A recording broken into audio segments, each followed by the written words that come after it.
Hello, my art-loving friends. I have a bunch of exciting stuff to try out today. The most exciting for me personally happens to be this little travel watercolor kit. I have an obsession with travel watercolor kits and little watercolor kits and watercolor in general, so this one is going to be super fun. And then we have this cold press sketchbook, which was sent to me by Lightwish. And I find that really interesting because I thought back before my no-buy started, I had bought myself the exact same one.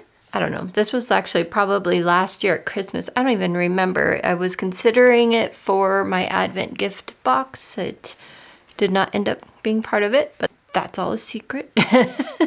But this one has super thick paper in it, and this has less thick paper. So I suspect this is 300-pound paper. And that's 140-pound paper.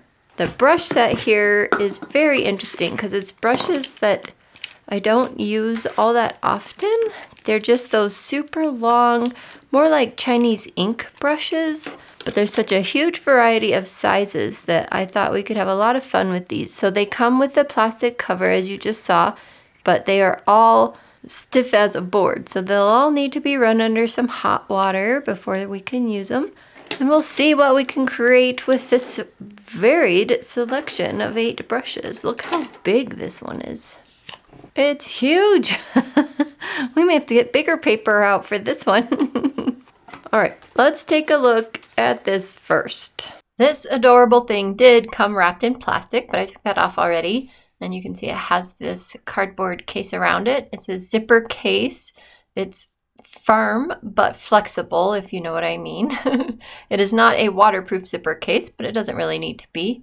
And inside there's room for a couple of things. You have the palette itself, you have the 2 swatch sheets, and they're exactly the same, which is kind of nice in case you mess one up.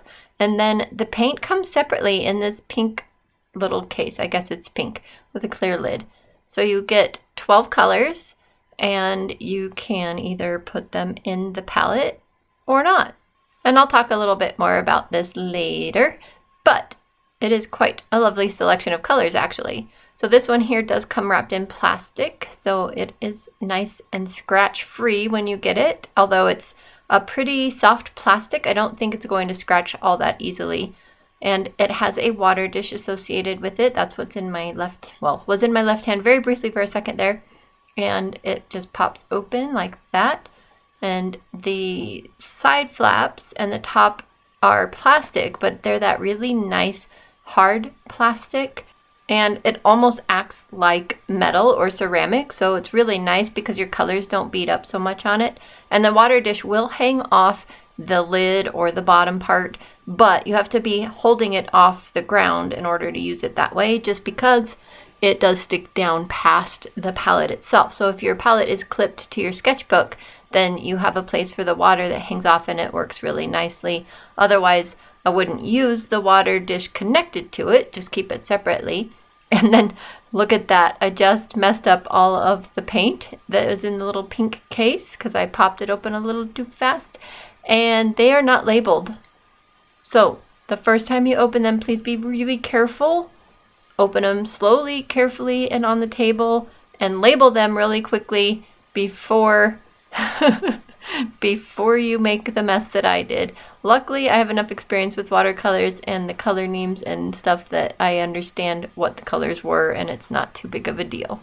I had my doubts that those paints were going to actually fit in here, so I did play with it. You can see this is now empty, and we could make ourselves a little palette out of the little case the paint came in if we painted that white. We don't have to paint it white, but it's sure handy to have it white.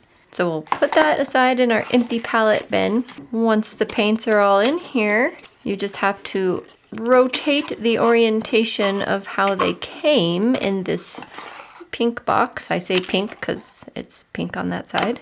And match up the swatch sheet, and they fit beautifully. I did not tape them down or anything yet, so if I tip it, they will absolutely all crash out of there, which means before you do anything with them, whether you tape them or not, label them. I will tape them in there. There's no sense having a travel palette that the paints fall out of. I've used Lightwish paint before and I have liked it just fine, but you do have the option of putting your own paint in here, of course.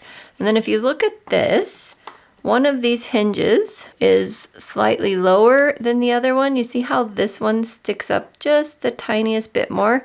That's the one that has to be folded second. So this one goes first when you close it, and then that one goes second, and that slightly higher hinge over here lets that fold flat on top, and then it can shut. I have used this palette already. I did not use the water container that it came with yet. You can see I'm holding it here by just this flap, and it's holding it just fine.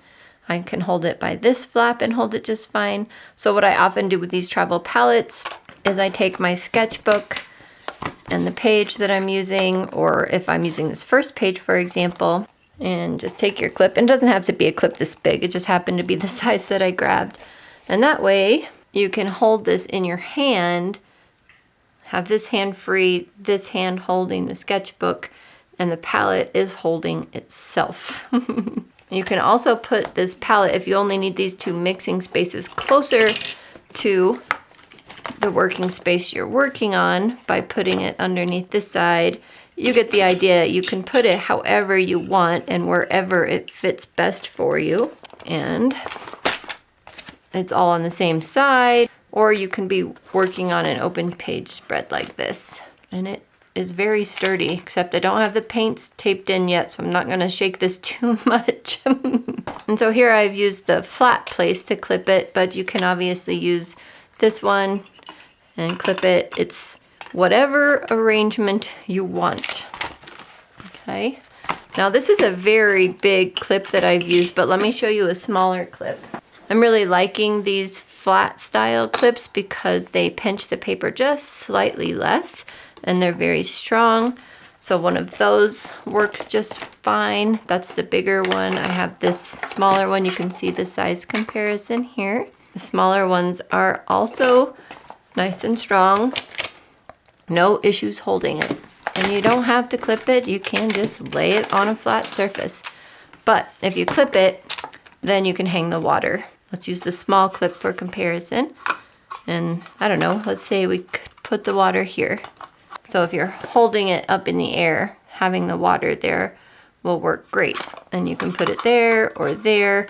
If I were filling that with water, I would probably use my slightly bigger clip, although they're probably equally strong. I have no idea. We'll do the squeeze finger test. Now the bigger one is a little bit stronger. It's squeezing my finger a little bit more, but I think this is a really cool palette because if you don't tape these in, if you're brave and don't tape them in, or you could put a magnet sheet on the bottom and use magnets so you could take these in and out. You can take this extra palette here with 12 extra half pans and have this as a spare so that if you aren't quite sure of your colors, this fits in the travel case with the spare case and it zips up. So you can take 24 colors with you if you want to, and then either just use this as another extra palette. This could probably clip to the sketchbook too, but goodness, I'm not sure I'd want to do that. But at least you could have some colors there as just in case colors if you weren't quite sure of your selection. And I think that's really cool. Plus, the palette is adorable. Yes, that makes this case this big. Okay, it doesn't fit in that new Etcher travel bag that I just got, for example, because it's too thick, but the palette on its own would be fine in that kind of bag. So you don't have to use the zipper case, but it's kind of a nice way to carry it. And then this just slips over like that. And this doesn't clip in or anything, it's literally just slipped over. So if you have a hair tie or something that you often carry with you, then you could just use that to hold that on if you're worried about it. No big deal. I just love it. It's so little and it's so cute, and I love how it, whoa, that was loud. I love how it opens up into all these lovely mixing spaces. This does come out if you want it to come out. It is clipped in there, so it takes quite a bit of pressure to get this out. So it's not gonna just fall out on you, which is great. The palette knife here. Better not lose my paint, although they are labeled, so I don't have to worry about that too much. Palette knife slipping under here. Wow, that was in there very firmly. What I want to know is, can you put half pans in here and close it and have it work? So let's test that. Here's some empty half pans. I think for this test what we'll do is just shut this the way it's supposed to be. Just put some in and see if it will close with those in there. I suspect not. They are coming up clear to the edge of the lid, and that's going to interfere with that. Okay, so they do not, but I bet you quarter pans fit. All right, this is a little advent box I opened with you on the channel, and I can share that link with you in the corner or in the description box below. But these are quarter pans. They do have magnets on the bottom, but they're the nice thin ones. So let's just see. Will it shut? No. Okay. Well, how about if we take the magnet off? Will it shut? Let's find out, huh? No. Okay. Quarter pans do not work. Got it? Got it. I also have these teeny tiny pans over here that I have been putting aquatone paint in to sell as samples, which I will get to eventually, but they, I bet you, will fit. They're nice and tiny, not very tall. Yeah. All right, so these, what are these, 0.3 mil pans? Fit beautifully. So you could have a bazillion more of these. That would probably fit 4, 5, or 6. So another 25 colors if you so desired, if you had these tiny little pans. That'd be kind of fun. I may have to do that.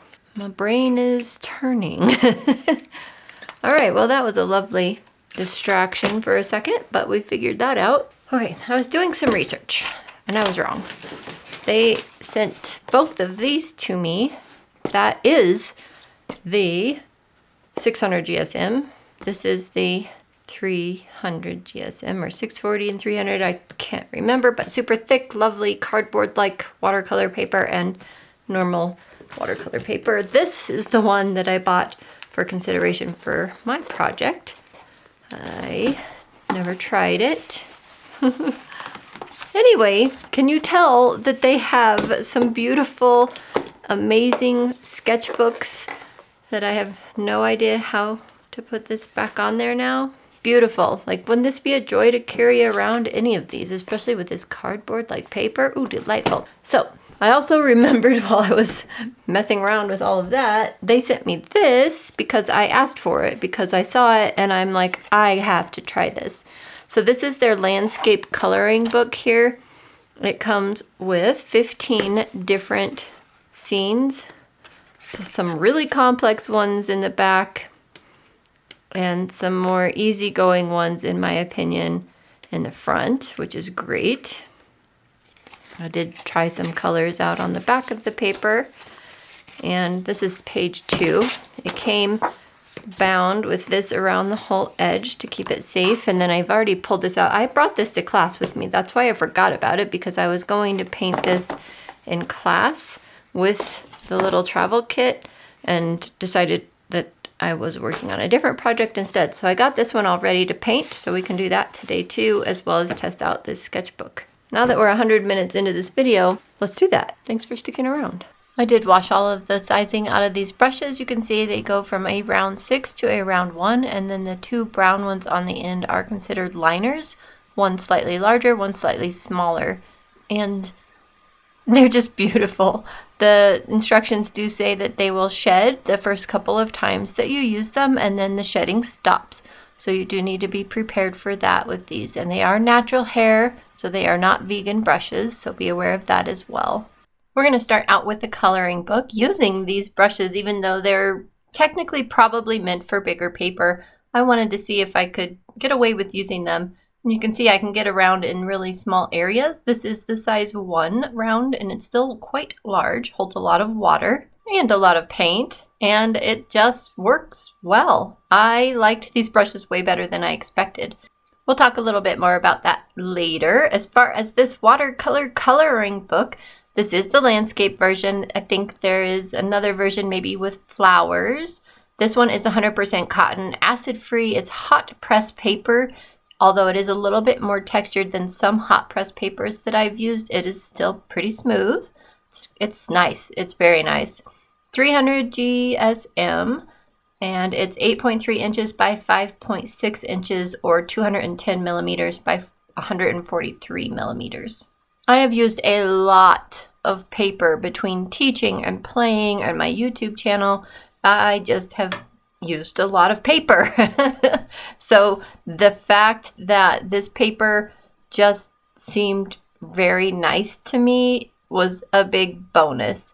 I have not used hot press paper hardly at all in my experience, but I have used, as I said, a lot of paper.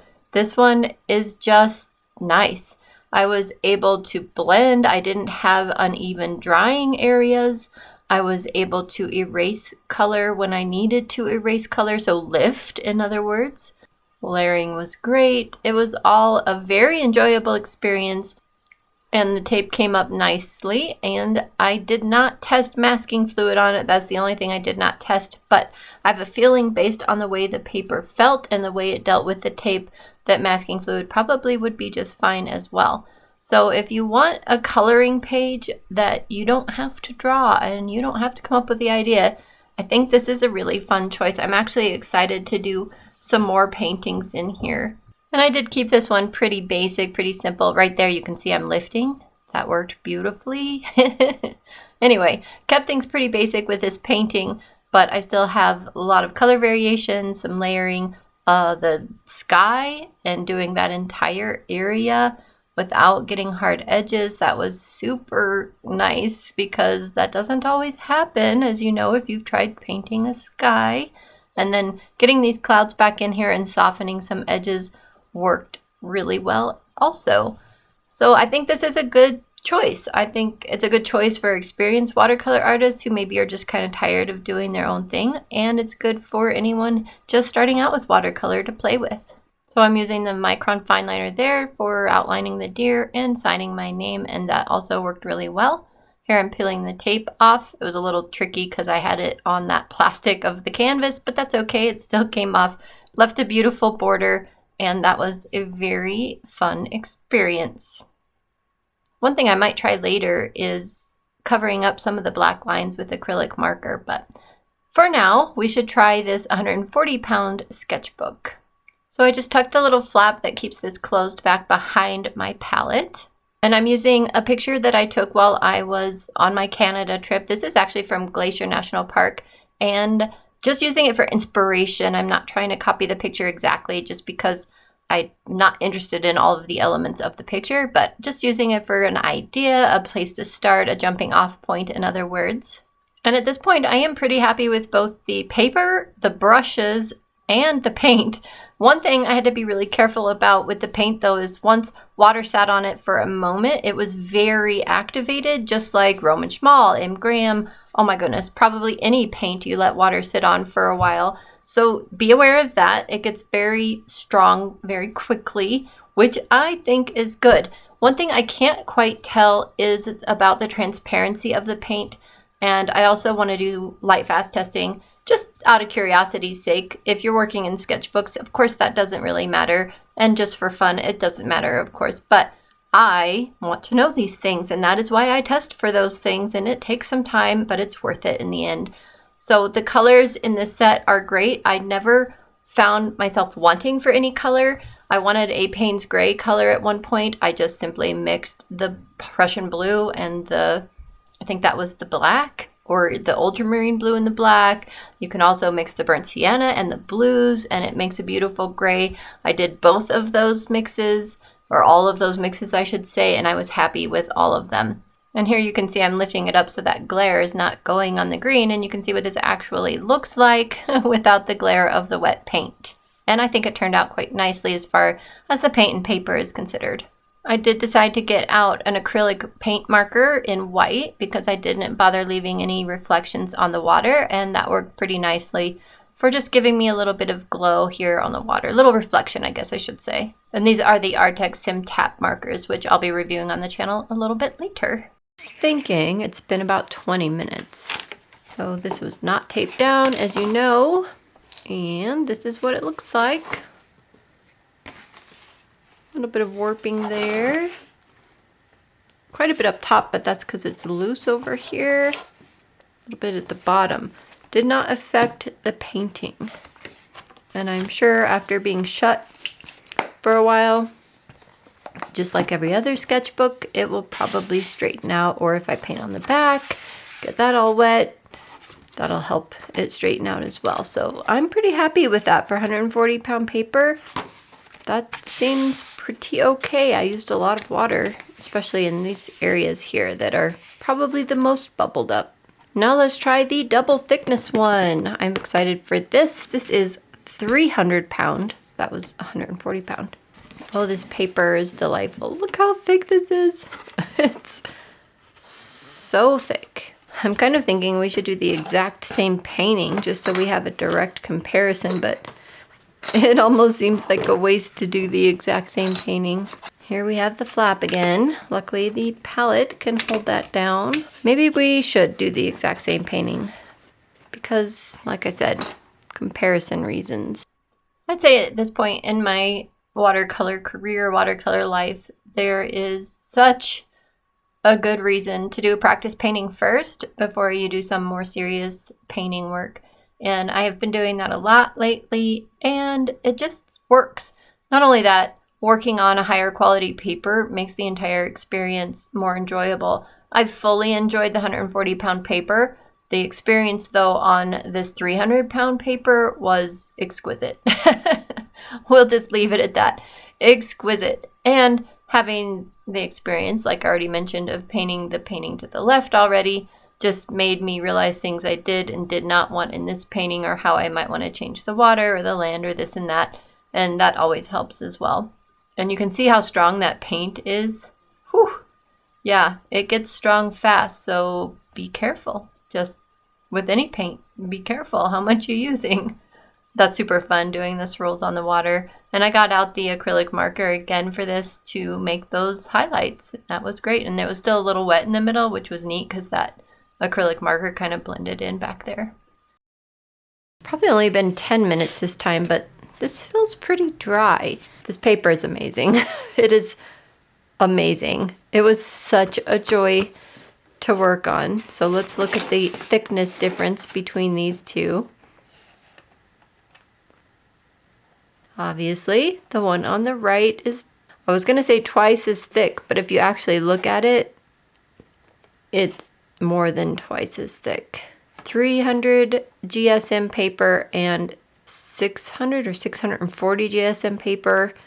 140 pound on the left, 300 pound on the right. Big difference. So let's look at the warping. Of course, we have not shut these books overnight, so the one on the left probably would be less warped if we waited. Just wait a little bit. The one on the right, that's super thick, is not warped at all. It's just sticking up on the top because of the binding. Of course, the difference is also that you get 20 sheets of the thinner paper and 12 sheets of the nice thick stuff. I kind of think, though, if your budget allows for it, always go for the thicker paper. Even if you're out and about, plein air and stuff, especially plein air, actually, you're going to enjoy the non-warping so much more if you are out and about and painting without your tape, without a table, without anything. Less warping is better because this warping causes drying issues, blah, blah, blah, blah, blah. But it's still really good. Like, I enjoyed working on it. I loved how it erased lines, but no one, I think, is going to tell you that the thicker paper isn't better. And if they are, why are they? I don't understand, because it's amazing. So both good journals. The biggest issue I had was where to put this. Putting it under the palette worked fine. I did think about tucking it under there, but it does lift the paper just a little bit. If you're trying to paint on it, it just gives it a slight angle downward by slipping it under there. So flipping it open and slipping it under the palette works great. If you're out and about plein air, I would just try and tuck it back here. This coloring book page was super enjoyable. And these brushes, okay, I only use these two. The size 1 from the regular line and then the smallest liner brush. So I do still want and need to try these on really large paintings, and it's my goal for the next 6 months or so to paint really large paintings. I will be trying these again. These were much easier to use and more enjoyable than I expected because I sometimes have trouble painting with real hair brushes just because I'm not used to them. But these were easy. Granted, I only used 2 sizes out of 8, but still, I really liked them. You heard me say that the paints were actually so strong I had to keep diluting them. So the big test with these will simply be the light fast testing because they're great. I have no reason to pull them out of this palette other than maybe trying a different color instead of this one or this one. I don't know. I think I'm just going to leave them as is for now and use them like they are. I know I didn't take this out and about and use it, but you saw how I can clip it onto sketchbooks. I think that it is great. Lots of mixing space, yet still folds up into a nice compact size. So thank you so much for joining me today. I hope this was useful. These are amazing. I know I didn't try the one I bought for myself in November, but it is supposedly the same 140-pound paper as this one, just a slightly different wrapper. Remember, if there are any Advent gift boxes left, get them now because they're almost gone, and I will see you in the next video. Bye for now. There's a cat puking in the background.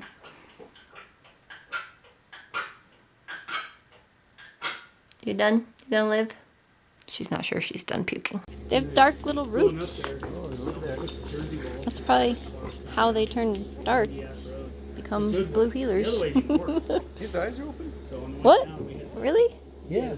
Aren't they? No? No. No, not quite. Aww. He's blinking them. She was blinking them. Getting close, getting close. And then, of course, you can't talk in. You got the name.